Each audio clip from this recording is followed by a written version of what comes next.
BJP কর্মী, আমার ভাই বিজেপির জন্য মারা গেছে। পশ্চিমবঙ্গে বিজেপি ধূলিসাৎ হয়ে গেলেও আমরা বিজেপি থাকবো। আমার ঘর বাড়ি তো সব চলে গেছে, আমার ভাই চলে গেছে, এখনো আমি বিজেপি। তা বলে কি অন্যায়ের প্রতিবাদ করব না? এটা কি হয়? একজন চুরি করবে, ঘুষ খাবে, আর আমি প্রতিবাদ করব না? এ কেমন কথা? সিবিআই এর কথাই বলছি, দাঁড়িয়ে বলছি তো। আতাত বলুন, পয়সার বিনিময় বা কোনো একটা, আমি তো মনে করবো পয়সার বিনিময়। এই যে আতাত করেছে, যে সিবিআই দপ্তর থেকেই তো হচ্ছে, তারা রিসিভ করছে, সেই রিসিভ কাগজ কোর্টে যাচ্ছে, কোর্ট অর্ডার দিচ্ছে, সিবিআই এলো না, বেল দিয়ে দিলাম। একদিন ভুল হতে পারে, 7টা ভুল কিন্তু ভুল না। ইচ্ছাকৃতভাবে চার্জশিট দিল না, কারণ এর আগের যিনি অফিসার ছিলেন তিনি কিন্তু আমার লেটার অফ কমপ্লেনটা ডকুমেন্টস হিসেবে কোর্টকে জমা দিলেন।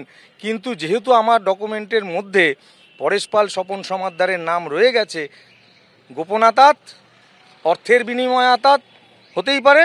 সেই চিঠি তো আমি দিয়েছি, সিবিআই এখনো কেন তদন্ত করলো না? যদি নিজেদের অফিসারদের এই ভুল বা ভণ্ডামির যদি তদন্ত না করতে পারে, আমার ভাইয়ের মার্ডার কেসের কি তদন্ত করবে?